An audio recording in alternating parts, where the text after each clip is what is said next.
So welcome students again to my channel Sudhir सानी tutorial. तो students आज एक टॉपिक इकोनॉमिक्स में कवर करेंगे जो 12th का एक बहुत ही एक्सक्लूसिव चैप्टर है, that is determination of national income.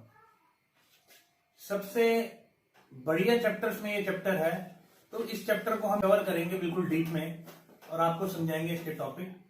तो आपका वेलकम है। देखिए स्टार्ट कर रहा हूं मैं चैप्टर। इस टॉपिक में सबसे पहले जो टॉपिक कवर होता है इस चैप्टर में, दैट इज एग्रीगेट डिमांड।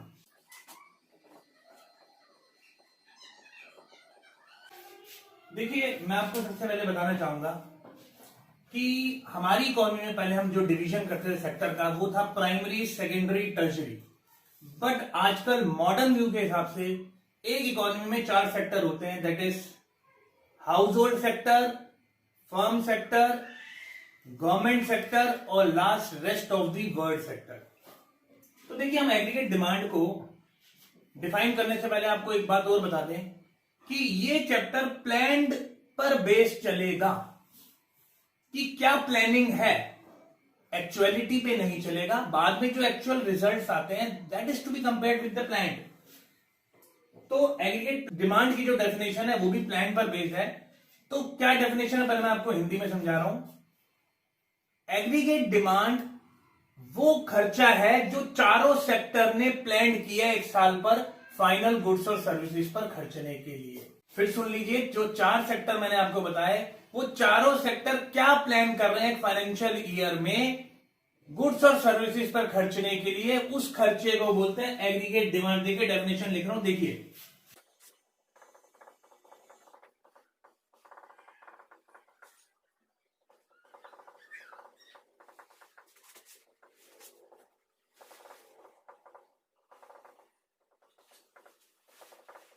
देखिए डेफिनेशन है, क्या लिखा मैंने। It refers to the planned expenditure that all the 4 sectors are planning plan पर बेस मैंने आपको बता दिया, to incur on final goods and services. तो देखिए 4 सेक्टर आपके मैं यहां लिख रहा हूं, एक हाउस होल्ड सेक्टर है, एक फर्म सेक्टर है, एक गवर्नमेंट सेक्टर है, rest of the world sector. ये 4 सेक्टर है।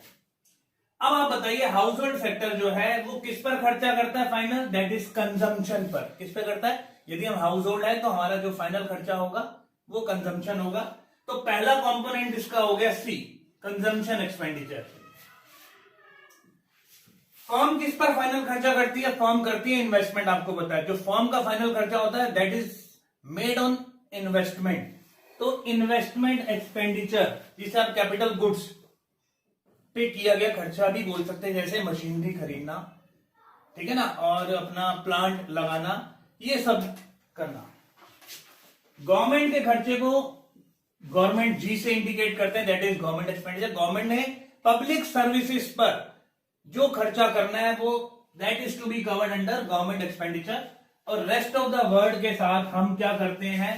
एक्सपोर्ट करते हैं और इंपोर्ट करते हैं। तो नेट खर्चा हमारा नेट एक्सपोर्ट खर्चा माना जाता है, that is export minus import. अब आप सोच रहे होंगे एम क्यों लिखा इंपोर्ट? तो इकोनॉमिक्स में जो इंपोर्ट का सिंबल है that is M. Export by X, C stand for consumption expenditure, I stand for investment expenditure, G stand for government expenditure and X minus M for the rest of the world expenditure, जो भी हमने मतलब net export expenditure. Export में से import किया, net export expenditure. तो देखिए इसको हम क्या बोल सकते हैं? इसको बोल सकते हैं कंपोनेंट्स ऑफ एग्रीगेट डिमांड।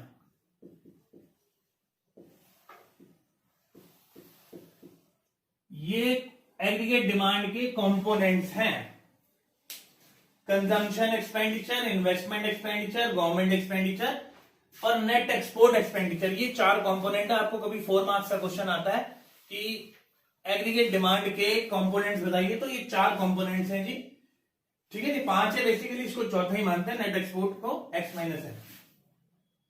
तो ध्यान रखना, वैसे तो इससे क्लियर हो जाता है, फिर भी मैं आपको थोड़ा सा डिटेल में बता दूं कि सी कंजम्पशन एक्सपेंडिचर,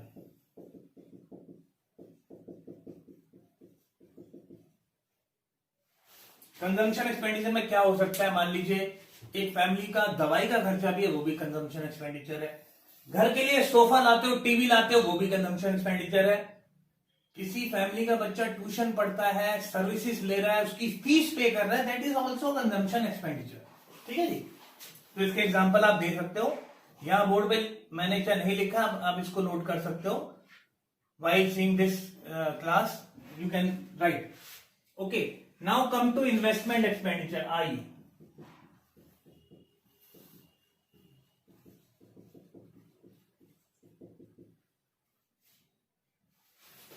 इन्वेस्टमेंट एक्सपेंडिचर में कैपिटल गुड्स पे किया हुआ खर्चा, जैसे मशीन खरीदी, प्लांट खरीदी, फर्नीचर खरीदा, ऑफिस का कुछ भी खरीदा, या एक स्कूल में बस की जरूरत होती है बच्चों को लेने की, तो वो इन्वेस्टमेंट करते हैं basically, that is covered under investment expenditure. School भी एक फॉर्म है, तो ये भी फॉर्म सेक्टर के अंडर आता है।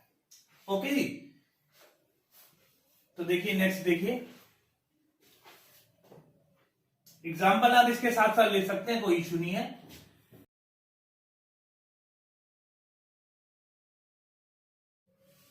Next is G. G stand for government expenditure on public services. आपको पता है कि गवर्नमेंट के दो सेक्टर हैं, जो एक तो पब्लिक सर्विसेज देते हैं, ऐसा आपकी गली में स्ट्रीट लाइट है, या आपको और भी आपकी सड़कें बन रही हैं, या और पुल वुल बन रही है, पब्लिक सर्विसेज होती है जो गवर्नमेंट इस पे जो खर्चा करती है, दैट इज कवर्ड अंडर। और दूसरा कमर्शियल है, वो हमने कंसीडर नहीं करना, जैसे बीएचईएल कंपनी है, वो सब कंपनी है, वो इसमें कवर्ड नहीं है। पब्लिक सर्विसेज पे जो भी खर्चा किया है, that is covered under G component, government expenditure component of aggregate demand. Now come to X minus M, net export expenditure. देखिए अब एक कंट्री बाहर से एक्सपोर्ट इंपोर्ट करती है, तो जो उसका डिफरेंस होगा, that is net export expenditure. Export किया 500 करोड़ का, 1000 करोड़ का, इंपोर्ट किया 800 करोड़ का या उससे ज्यादा का, तो नेट एक्सपोर्ट जो है आप इसमें कंसीडर करेंगे।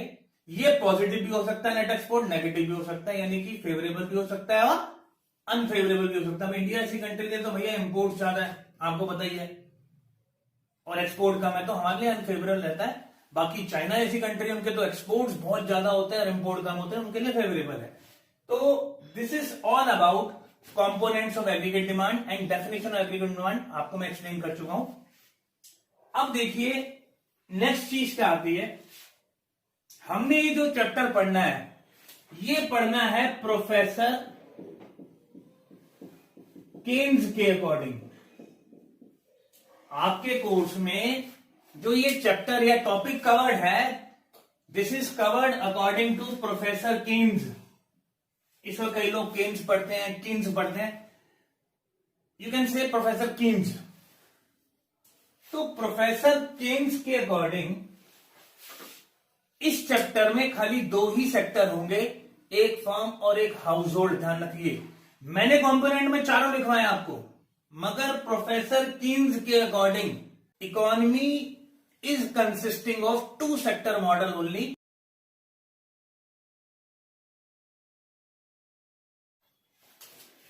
तो देखिए प्रोफेसर केन्स के अकॉर्डिंग, जैसे मैंने आपको बताया दो ही सेक्टर, तो ध्यान रखना according to professor Keynes component of aggregate demand क्या होंगे, तो इनके according aggregate demand C plus I only. ये इन्होंने ये क्या कंसीडर करते थे, ओनली टू सेक्टर मॉडल। कौन से दो सेक्टर, फर्म और हाउस होल्ड, फर्म सेक्टर और हाउस होल्ड सेक्टर। तो प्रोफेसर केन्स के according aggregate demand is the sum total of consumption expenditure and investment expenditure. बाकी ये दो नहीं होंगे कंपोनेंट, ध्यान रखना। उन्होंने क्या अज्यूम किया था, ना तो गवर्नमेंट का कोई इंटरफेरेंस है ट्रेड में, खाली गवर्नमेंट का काम लॉ एंड ऑर्डर मेंटेन करना है, तो उसमें कोई जी वाला नाम का कंपोनेंट नहीं आएगा। और इकोनॉमी उन्होंने क्या कंसीडर की थी कि इकोनॉमी क्लोज इकोनॉमी है, दूसरी इकोनॉमी के साथ इकोनॉमिक रिलेशंस नहीं है, कोई एक्सपोर्ट नहीं है, कोई इंपोर्ट नहीं है। तो according to professor Keynes aggregate demand equal to consumption plus investment. देखिए अब हम एग्रीगेट डिमांड को और अच्छे से इसका ग्राफ या इसके कंपोनेंट को अच्छे से तब पढ़ पाएंगे जब हम सी और आई को एक्सप्लेन करें। तो हमारा अगला टॉपिक है कंजम्पशन को एक्सप्लेन करना, उसके बाद इन्वेस्टमेंट को, और उसके बाद इसका ग्राफ बनाना या इसकी इक्वेशन बताना। ठीक है जी, देखिए नेक्स्ट टॉपिक। तो देखिए मैं इस समय पढ़ा रहा हूं कंजम्पशन। इसको यदि मैं डिफाइन करूं तो कंजम्पशन क्या होता है, ये एक ऐसी प्रोसेस है। कंजम्पशन क्या है बेसिकली, भाई मैंने खाना खाया यानी कंज्यूम किया, मुझे सेटिस्फेक्शन हो गई यानी यूटिलिटी मिल गई। तो consumption is a process by which consumer take utility value. Consumption एक ऐसा प्रोसेस है जिससे कंज्यूमर यूटिलिटी वैल्यू लेता है। Process is known as consumption. तो देखिए मैं डिफाइन कर रहा हूं, लिख रहा हूं, it is a process of taking utility value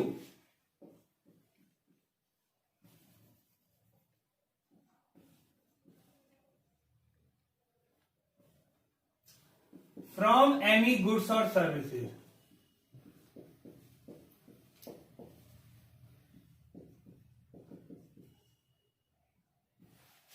किसी गुड्स और सर्विसेज से यूटिलिटी वैल्यू लेना, इस प्रोसेस को बेसिकली कंजम्पशन बोलते हैं।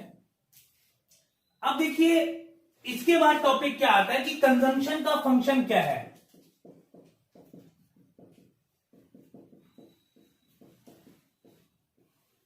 जैसा आप जानते हैं फंक्शन वर्ड मैथमेटिक्स का है, तो कंजम्पशन फंक्शन का मतलब फंक्शनल रिलेशनशिप किसमें, इनकम में और कंजम्पशन में। इट मींस इनकम के साथ कंजम्पशन कैसे कोरिलेटेड है, कैसे रिलेटेड है, that is to be explained by the consumption function. So it expresses the functional relationship between income and consumption. और इनकम भी कौन सी, देखो ऐसा होता है कंजम्पशन आप उस इनकम से करते हैं जो आपके पास खर्च करने के लिए बचती है। मैं 50,000 महीना कमाता हूं तो मैं सारे खर्च करने के लिए मेरे पास पैसे नहीं है, उसमें से मुझे कंजम्पशन पे बेसिकली मैं बोल रहा हूं, उसमें से बेसिकली मुझे कुछ नेसेसरी पेमेंट देनी है, स्कूल के बच्चों की पेमेंट देनी है, फीस देनी है, चालान कट गया वो देना, नेसेसरी पेमेंट देने के बाद जो इनकम बची उसमें से देखना है कि उस इनकम का कंजम्पशन से क्या रिलेशन है, उसका कितना पार्ट आप खर्चते हो, दैट इज कंजम्पशन फंक्शन। ठीक है, तो ऐसी इनकम को डिस्पोजेबल इनकम कहते हैं जो खर्च करने के लिए आपके पास बचती है। तो देखिए कैसे इसको डिफाइन करूंगा, it expresses the functional relationship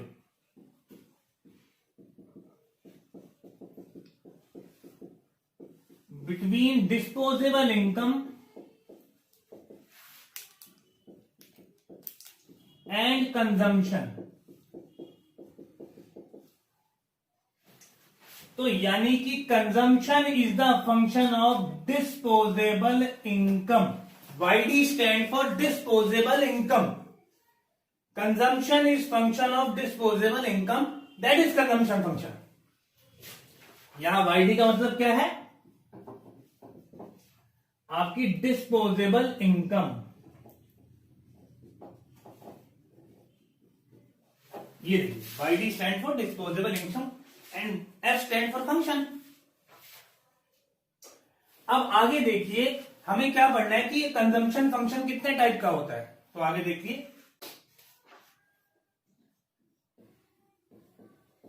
consumption function basically इसे प्रोपेंसिटी टू कंज्यूम भी बोलते हैं, प्रोपेंसिटी टू कंज्यूम। ये दो टाइप का है, consumption function is also known as propensity to consume. ये दो टाइप का होता है, एक होता है average propensity to consume,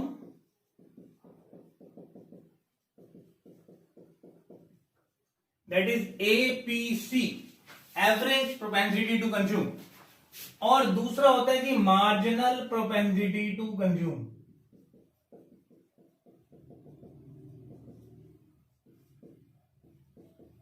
that is MPC। पहले मैं आपको डिफाइन कर देता हूं, अच्छे से समझा देता हूं, फिर मैं इसको डेफिनेशन यहां लिख भी दूंगा। सपोज कीजिए मैं 1,000 रुपए कमाता हूं, एक छोटा सा एग्जांपल लिया, मैंने 1,000 रुपए कमाता हूं और कंजम्पशन पे 600 रुपए मैं खर्च कर देता हूं। अब 1,000 में से 600 यदि मैंने खर्च कर दिया तो यानी कितना परसेंट खर्च कर दिया अपनी कमाई का? 60%। That is known as average propensity to consume, 60%। और आप फ्रैक्शन में से बोल सकते हैं 0.6, 60% हो गया। 1 रुपए यदि है 0.6 60%। और मार्जिनल क्या है? बेसिकली मार्जिनल आप 11 से ही पढ़ते आ रहे हैं, आपने माइक्रो इकोनॉमिक्स में पढ़ा है। मार्जिनल का मतलब होता है एडिशनल। ये मार्जिनल प्रोपेंसिटी कंज्यूम क्या है कि यदि आपकी अभी 1,000 से मेरी इनकम 2,000 हो गई और जो मेरा कंजम्पशन था पहले 600 था, अब मैंने 1,000 रुपए कर दिया, मान लीजिए, डबल नहीं करूंगा। एक्चुअली एक ह्यूमन टेंडेंसी होती है, जैसे जैसे उसकी इनकम बढ़ती जाती है वो सेविंग पे ज्यादा ध्यान देता है, कंजम्पशन पे कम, क्योंकि नेसेसिटी तो तब भी पूरी कर रहा होगा जब 1,000 रुपए उसकी इनकम है। नेसेसिटी तो मैं उस पर भी, ऐसा नहीं कि इनकम बढ़ने में कंजम्पशन नहीं बढ़ाऊंगा, मेरे कंजम्पशन बिल्स बढ़ेंगे, 100% बढ़ेंगे, बट उस प्रपोर्शन में नहीं बढ़ेंगे जैसे पहले थे। पहले मैंने 1,000 में 60% खर्च कर दिया तो आगे कम ही करूंगा, ये टेंडेंसी है। तो अब सपोज कीजिए 1,000 इनकम और बढ़ी तो मैंने कंजम्पशन 600 से 1,000 रुपए जो कर दिया, नहीं 400 रुपए बढ़ाया, तो बढ़ी हुई इनकम का कितना परसेंट कंज्यूम किया है, इसे बोलते हैं marginal propensity to consume.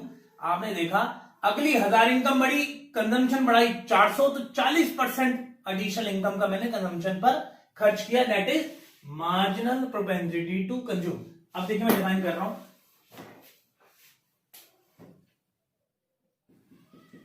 it refers to percentage of disposable income that is spent on consumption।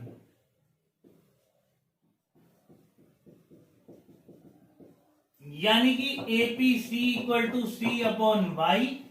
अभी मैं मानता हूं मेरी कंजम्पशन 600 है, इनकम 1,000 है, तो 0.6 मेरी एवरेज प्रोपेंसिटी टू कंज्यूम हो गई। इसको कैसे डिफाइन करूंगा?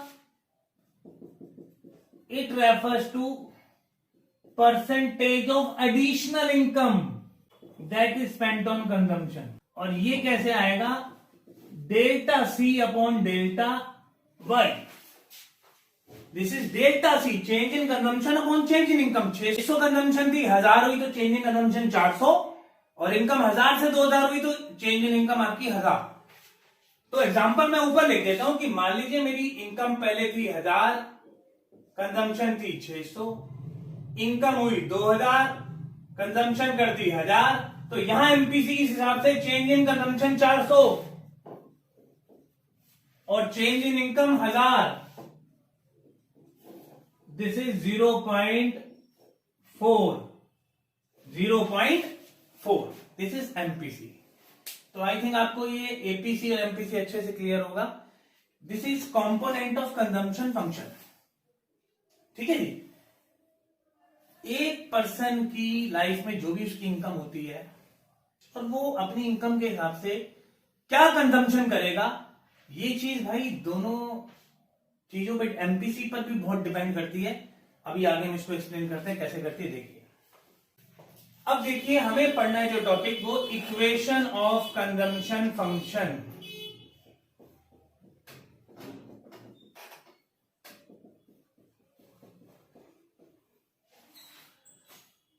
देखो भाई ऐसा है, कंजम्पशन के लिए यूनिवर्सल फैक्ट ये है कि किसी भी पर्सन का कंजम्पशन कभी जीरो नहीं हो सकता, चाहे उसकी इनकम जीरो ही क्यों ना हो। मरना थोड़ा है, बेसिक जो पेट भरना उसके लिए तो खाना ही खाना है, कंजम्पशन तो होगा ही होगा, चाहे इनकम बेशक जीरो ही क्यों ना हो। तो एक कॉन्सेप्ट आता है जिसे बोलते हैं ऑटोनोमस कंजम्पशन। क्या है वो? यही कंसेप्ट है कि ऐसी कंजम्पशन जो जीरो इनकम पर भी होगी, ऐसी कंजम्पशन को बोलते हैं ऑटोनोमस कंजम्पशन। इस इक्वेशन में उसका क्या यूज है मैं आपको बताता हूं।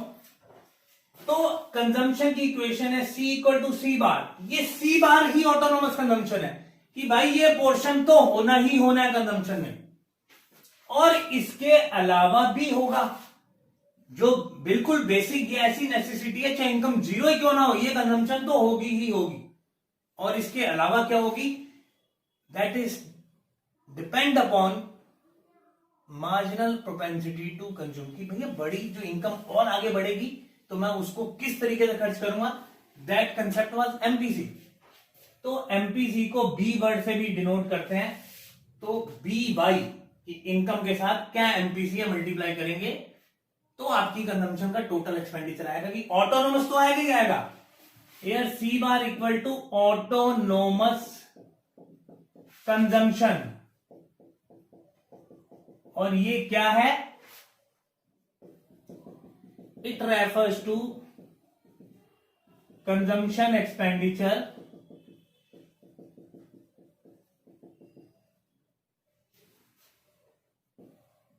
that is still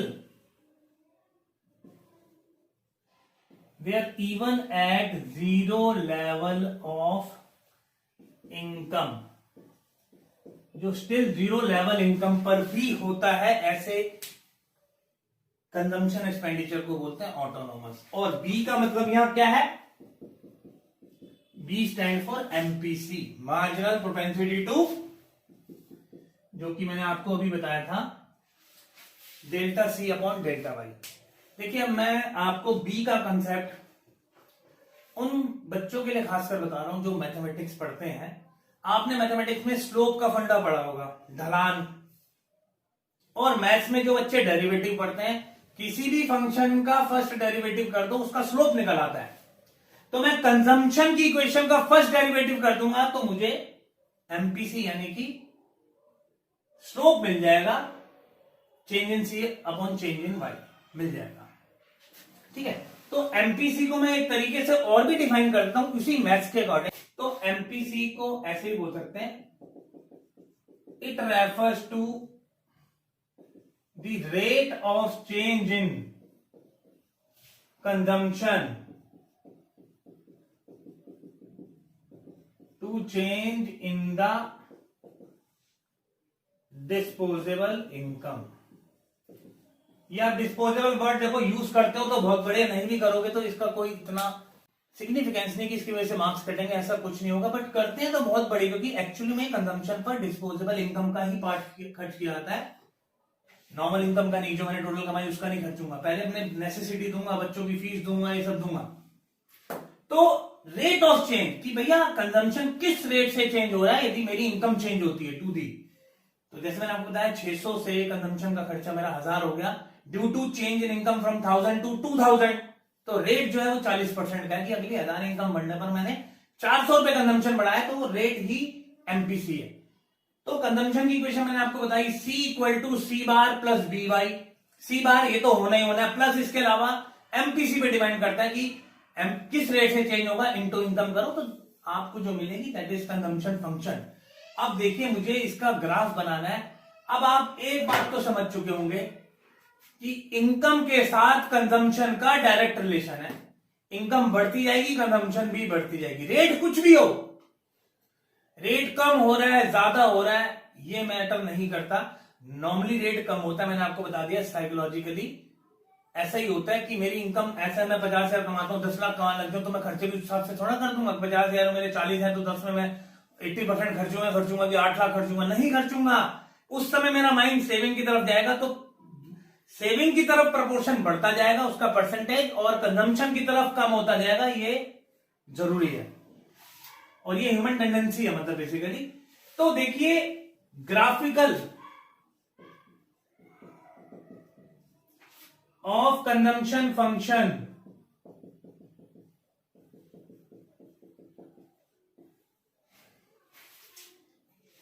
कैसे बनाएंगे ये मैं आपके सामने बना रहा हूं ग्राफ।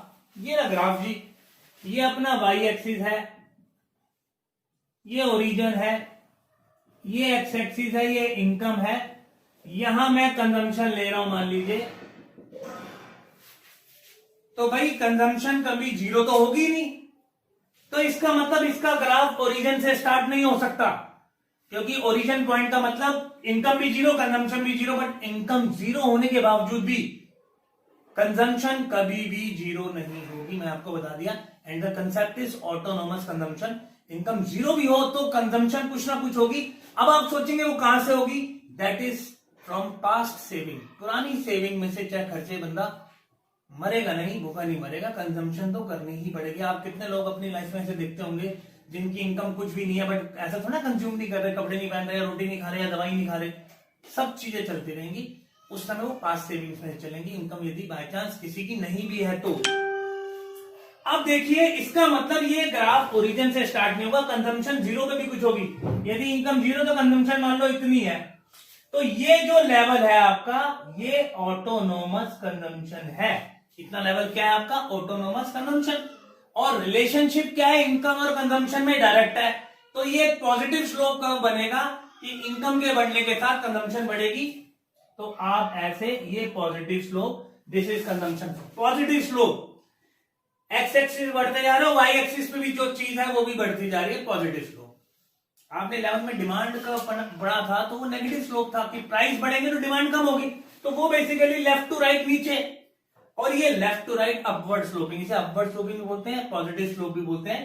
तो this is graphical of consumption function and equation is C bar plus B Y, same जैसे मैंने आपको प्रीवियसली एक्सप्लेन किया। तो देखिए कंजम्पशन का कॉन्सेप्ट खत्म होता है। मैंने आपको बताया था एग्रीगेट डिमांड में consumption plus investment according to professor Keynes. तो ये कंजम्पशन का पूरा कॉन्सेप्ट था कि मेरे पास कंजम्पशन की ये ग्राफ बन के आ गया। अभी मैं एग्रीगेट डिमांड का ग्राफ नहीं बना सकता जब तक मेरे पास आई यानी इन्वेस्टमेंट का कंसेप्ट समझ ना आ जाए और उसका ग्राफ आपको बताना चल जाए, तब तक आप नहीं बना सकते। तो अपना अगला टॉपिक है जी इन्वेस्टमेंट का।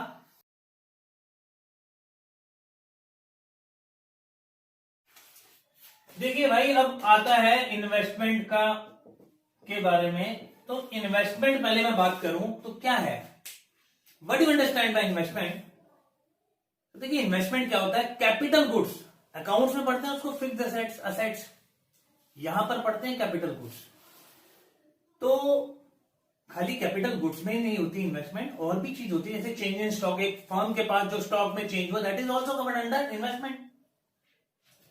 तो भाई इन्वेस्टमेंट क्या है, it refers to net addition in the capital goods in an economy during an accounting year। एक अकाउंटिंग ईयर में क्या नेट एडिशन हुआ कैपिटल गुड्स में, ये आपका इन्वेस्टमेंट है।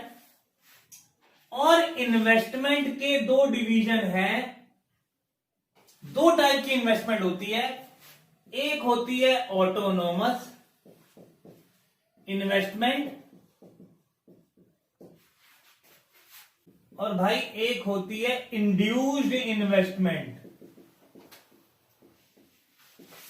ऑटोनोमस और इंड्यूस्ड इन्वेस्टमेंट। ऑटोनोमस क्या इन्वेस्टमेंट है, ऐसी इन्वेस्टमेंट जो इनकम चाहे हो चाहे ना हो वो कांस्टेंट रहेगी, हर लेवल ऑफ इनकम पर इक्वल रहेगी। भाई ऐसा काम तो गवर्नमेंट ही कर सकती है, आपको पता है। गवर्नमेंट ने क्या है, गवर्नमेंट ने सोचा कि भैया मुझे सड़क बनानी है, गवर्नमेंट की इनकम कम है, ज्यादा है, बहुत ज्यादा है, बहुत कम है, उसने फिक्स करनी है। तो ऐसी इन्वेस्टमेंट जनरली गवर्नमेंट सेक्टर करती है। और इंड्यूस का मतलब लालच, ऐसी इन्वेस्टमेंट जो लालच से भरी हो, तो इनकम पर डिपेंड करता है, इनकम बढ़ती जा रही है तो प्राइवेट सेक्टर बेसिकली कहेगा मैं तो और इन्वेस्ट करूंगा, और इनकम कमाऊंगा, और इन्वेस्ट करूंगा, तो दैट इज इंड्यूस इन्वेस्टमेंट। तो देखिए डिफाइन कैसे कर रहा हूं, it is that level of investment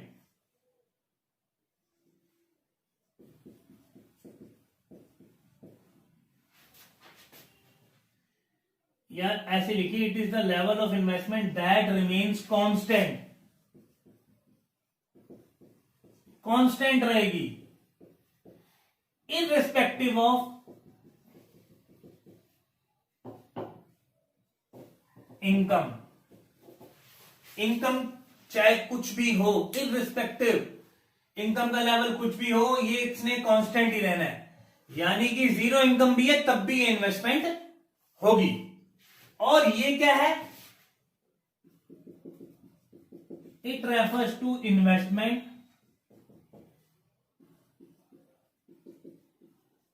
that very directly with the level of income, जो इनकम के लेवल के साथ डायरेक्टली वेरी करेगी, ऐसी इन्वेस्टमेंट को बोलते हैं इंड्यूस्ड इन्वेस्टमेंट। देखिए कभी कभी बोर्ड में, रेयरली बट बोर्ड में क्वेश्चन आ सकता है कि इन दोनों में डिफरेंस बताइए। तो एक तो आपकी डेफिनेशन हो गई, दूसरा ऐसी इनकम को हम एक शॉर्ट में भी ऐसे डिफाइन कर सकते हैं, इनकम इन इलास्टिक, इनकम के साथ नॉट चेंजेबल है, इन इलास्टिक मतलब नॉट चेंज। और ये इनकम इलास्टिक इन्वेस्टमेंट है कि जैसे जैसे इनकम बढ़ेगी इसकी इलास्टिसिटी भी, चेंजेबिलिटी उसके साथ साथ वेरी डायरेक्टली होती रहेगी।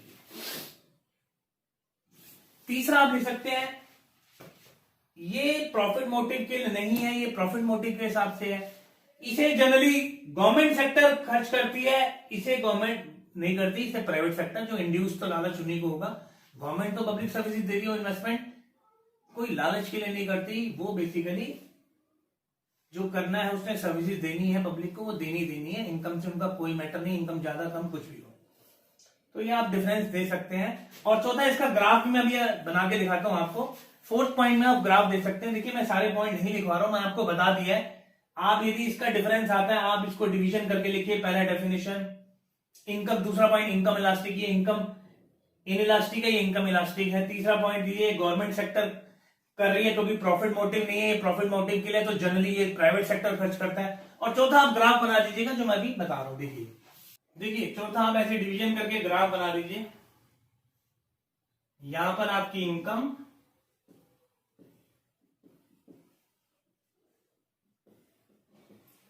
और यहां आपकी इन्वेस्टमेंट। ऑटोनोमस है, कांस्टेंट रहेगी, इनकम कुछ भी हो तो जीरो तो हो नहीं सकती इन्वेस्टमेंट का, जीरो इनकम पर भी इन्वेस्टमेंट होगी तो यदि मतलब यहां से स्टार्ट हो, बट कांस्टेंट है तो इसका मतलब it would be a horizontal line parallel to X axis. This is autonomous investment. तो मैं ऐसे लिख सकता हूं, autonomous investment curve is a horizontal line that is parallel to x axis, x axis के पैरेलल है। और इसने क्या है, डायरेक्टली वेरी करती है, इनकम नहीं है तो वो ऐसे इन्वेस्ट भी नहीं करेगा वो। तो ये बेसिकली आप ओरिजिन से स्टार्ट करना चाहो करो, नहीं तो थोड़ा सा आगे से भी बना सकते हैं, करोगे तो भी गलत नहीं है। तो दिस इज पॉजिटिव स्लोप, जैसे जैसे इनकम बढ़ती जाएगी आपकी इन्वेस्टमेंट लेवल भी डायरेक्टली वैसे ही बढ़ता जाएगा। पॉजिटिव स्लोप कब होगा, upward sloping, and it could be start from the origin.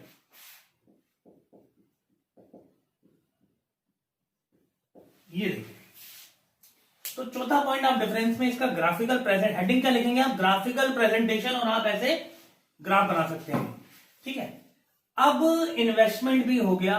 बात यह है कि एग्रीगेट डिमांड जो प्रोफेसर कीन्स ने बोला था AD equal to C plus I, तो वो कौन सा आई है, ऑटोनोमस की इंड्यूस्ड। तो हम पढ़ते हैं आगे। देखिए मैं इसे रफ कर रहा हूं। देखिए according to professor Keynes, investment is assumed to be autonomous. कौन सी मानी उन्होंने, ऑटोनोमस इन्वेस्टमेंट। उन्होंने कहा भाई, जो अपना मॉडल दिया उन्होंने अपने मॉडल में ये भी माना है कि जो इन्वेस्टमेंट है वो ऑटोनोमस इन्वेस्टमेंट है, इंड्यूस्ड नहीं है। ऐसी इन्वेस्टमेंट जो गवर्नमेंट कर रही है, हालांकि उन्होंने गवर्नमेंट का वो नहीं माना, मगर अपने मॉडल में यहां पर इन्होंने माना कि इन्वेस्टमेंट, मैंने जनरली बोला जनरली गवर्नमेंट कर रही है, बट ऐसा नहीं 100% गवर्नमेंट ही है। ये तो हम एक वो लगा रहे हैं कि भैया प्रॉफिट मोटिव के बिना तो इन्वेस्टमेंट गवर्नमेंट ही कर सकती है। मगर ये जो थ्योरीज बनी है बहुत पुरानी थ्योरीज है, ठीक है जी। तो उस टाइम पे उन्होंने ये माना है कि जो ऐसी इन्वेस्टमेंट है वो गवर्नमेंट करेगी, या गवर्नमेंट नहीं भी करेगी तो ऑटोनोमस होगी, जो फिक्स रहेगी, अपने मॉडल में उन्होंने एज्यूम किया। अब हम बना सकते हैं एग्रीगेट डिमांड का ग्राफ, क्योंकि हमें सी भी पता चल गया और आई भी पता चल गया। तो देखिए, ग्राफिकल ऑफ एग्रीगेट डिमांड। अब देखिए, मैंने आपको सी का ग्राफ भी बताया, सी का ग्राफ ये रहा सी। आई का ग्राफ ऑटोनोमस इन्वेस्टमेंट, ये अभी बताया ऑटोनोमस, ठीक है जी। तो जो सी यहां से लेकर यहां तक था, ये तो था जी ऑटोनोमस कंजम्पशन, क्योंकि सी का ग्राफ जहां से स्टार्ट होगा वाई एक्सिस पे, उतनी लेंथ जो है ऑटोनोमस कंजम्पशन की है। और इन्वेस्टमेंट भी आपको पता है कि ये जो इन्वेस्टमेंट है ये भी कांस्टेंट है, तो ये इसको आप आई बार लिख सकते हैं, आई बार, ऑटोनोमस इन्वेस्टमेंट, आई बार। तो ध्यान रखना, सी बार प्लस आई बार, इसे एग्रीगेट एक्सपेंडिचर भी, ऑटोनोमस एक्सपेंडिचर भी बोलते हैं। तो दिस इज ऑटोनोमस एक्सपेंडिचर, यानी कि अभी मैं जो ग्राफ बनाऊंगा इसको मैं जोड़ूंगा। मेरा एग्रीगेट डिमांड में ग्राफ कैसे बनेगा, इन दोनों को हॉरिजॉन्टली सम करूंगा यदि ग्राफ को, तो ये बिल्कुल ऐसे इस सी के पैरेलल ऐसे बन जाएगा, that is aggregate demand, C plus I. और ए बार कहां तक होगा आपका, ये यहां से लेकर और ये जो लेंथ आएगी इसे सी बार आप यहां कर लीजिए, और यहां तक जो लेंथ आएगी यहां तक, दिस इज ए बार, यानी कि एग्रीगेट ऑटोनोमस एक्सपेंडिचर। आप एग्रीगेट से वर्ड मत लगाइए, यू कैन से इट एग्रीगेट एक्सपेंडिचर। तो देखिए, एग्रीगेट डिमांड का कर्व भी अपवर्ड स्लोपिंग है, क्योंकि इन दोनों को हॉरिजॉन्टली आप सम करेंगे। एक चीज पॉजिटिव स्लोप है, एक कांस्टेंट है, तो उसको जोड़ोगे तो जो कर्व आएगा हॉरिजॉन्टल समेशन, वो भी पॉजिटिव स्लोप ही आएगा। आप चाहे इसको डेटा लेके भी प्रूव कर सकते हैं, ठीक है। अब आप यहां पर हेडिंग्स क्या डाल सकते हैं, यहां पर अपना इनकम, और यहां पर एग्रीगेट एक्सपेंडिचर, यहां हेडिंग डाल सकते हैं एग्रीगेट एक्सपेंडिचर। ये मैंने आपको वैसे लिख दिया यहां पर समझाने के लिए। यहां पर हेडिंग आएगी जो वर्टिकल एक्सिस पे, वाई एक्सिस पे, that is aggregate expenditure, and this is the graph of aggregate demand. ये this was all about aggregate demand. देखिए, मैं आपको रिकैप्चुलेट कर देता हूं। मैंने सबसे पहले आपको एग्रीगेट डिमांड को डिफाइन किया कि चारों सेक्टर मिलके जो प्लान कर रहे हैं खर्चा एक साल के अंदर, एग्रीगेट एक्सपेंड वो डिमांड है। उसके कंपोनेंट बताए, 4 कंपोनेंट बताए। फिर ये बताया मगर प्रोफेसर कीन्स के अकॉर्डिंग खाली 2 कंपोनेंट है, सी और आई। कंजम्पशन की डेफिनेशन बताई, कंजम्पशन फंक्शन बताया, उसके टाइप बताए, फिर इक्वेशन बताई, फिर कंजम्पशन का ग्राफ बनाना सिखाया।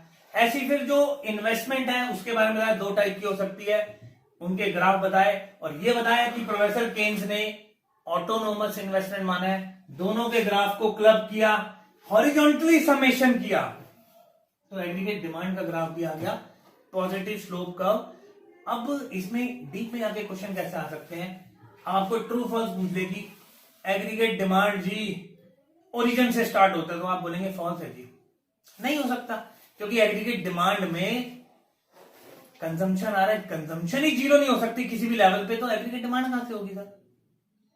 इन्वेस्टमेंट है वो भी प्रोफेसर कीन्स ने क्या मानी है, ऑटोनोमस मानी, वो भी कभी 0 नहीं होती, 0 का भी कुछ ना कुछ होगी इन्वेस्टमेंट, तो इसलिए ओरिजिन से स्टार्ट नहीं हो सकता। आप बोलेंगे कि भाई इसके जो कंपोनेंट है वो ही स्टार्ट नहीं हो सकता, ये कहां से स्टार्ट हो सकता है, ये तो उल्टा वाई एक्सिस से स्टार्ट होगा, और जिस पॉइंट से स्टार्ट होगा वहां तक के पॉइंट की लेंथ जो होगी वो ऑटोनोमस एक्सपेंडिचर होता है, यानी उसके अंदर 2 कंपोनेंट है, autonomous consumption plus autonomous investment. तो ऐसा कोई भी क्वेश्चन ट्रू फॉल्स रखता है, यदि आपने मेरा ये जो मैंने आपको जो समझाया आपने डीप से सुना हो, तो आप कभी गलती नहीं करेंगे।